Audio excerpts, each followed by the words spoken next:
Hey, what's going on YouTube?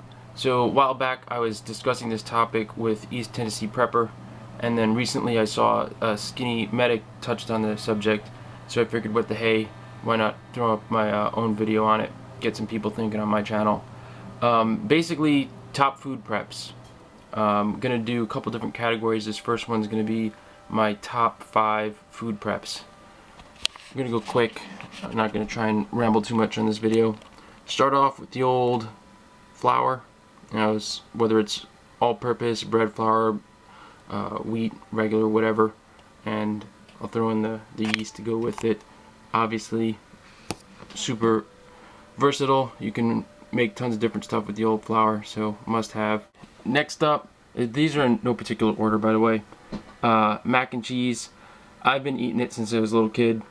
Switched over to the healthier version in the later years, and it's definitely a staple of my preps. Long shelf life, and it's almost I would say it's almost a complete meal, so definitely I stock a lot of that. Rice, I'm a big fan of the old rice. Eat a lot of rice, go through it pretty quick in my household. Got some brown and some white. I pay about $1.50 a pound for the organic rice.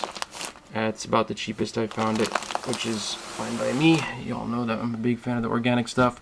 Pasta, another shelf-stable, long-lasting, long shelf life product. Also big in my household. And you know, the pasta, one of the great things about the pasta is the price. You can't beat it. The last thing for the top main food preps, I'm going to cheat, and I'm going to throw 3 items in as one.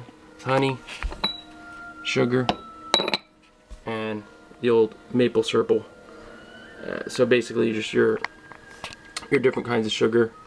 Okay, so the next category is your top comfort food preps.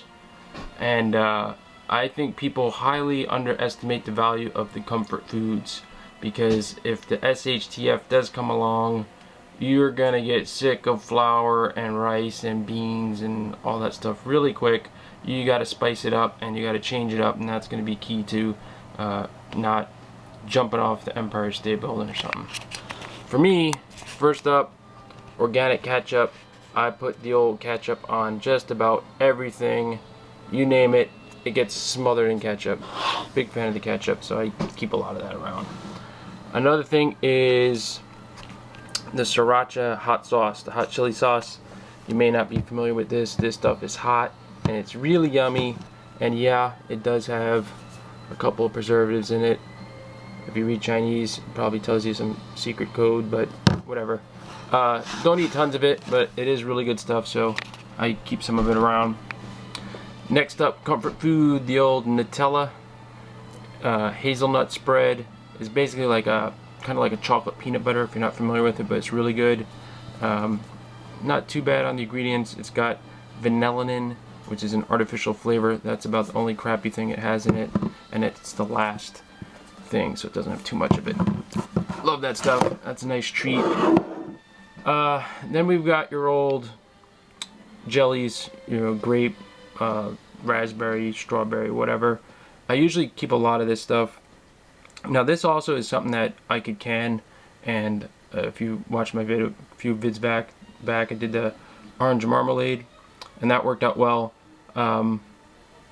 But I use a ton of jelly on toast and French toast and regular toast and muffins and you name it. It's always getting jelly on it, and it's something that I keep a lot of stock on. And again, even though I could be making it from scratch, I invest a chunk of change to have that around. And this stuff lasts long when you don't open it. Let's see if I can find the date on this. Goodbye 2014. So there you go. What else we got? So my last comfort food is going to be coconut oil, and coconut oil is actually pretty good for you. It's good for cooking. It can substitute as pretty much any other oil. In fact, it can even substitute as butter. You can actually spread it right on toast, and it's not as bad as you might think it would be.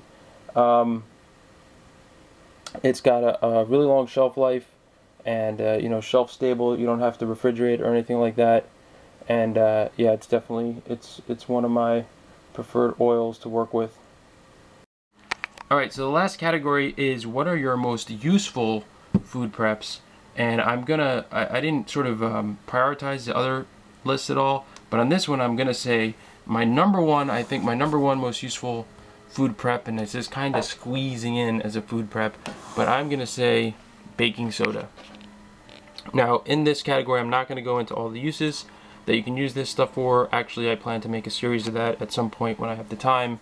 But baking soda is the shizzle me dizzle, and I don't even know what the hell that means.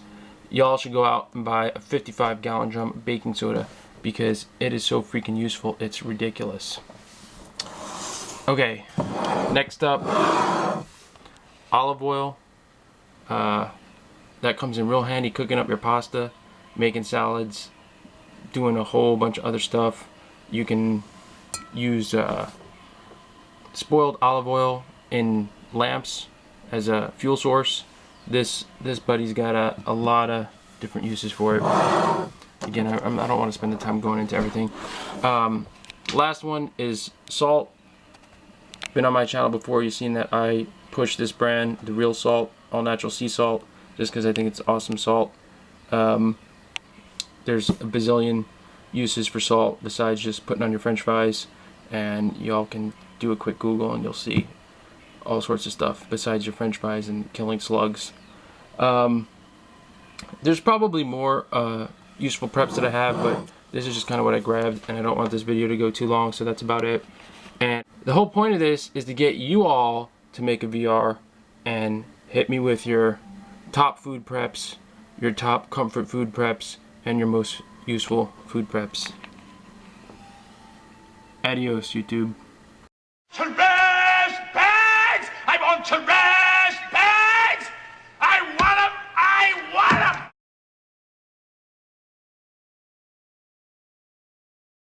Trash bags? Give me a trash bag. I want a trash bag.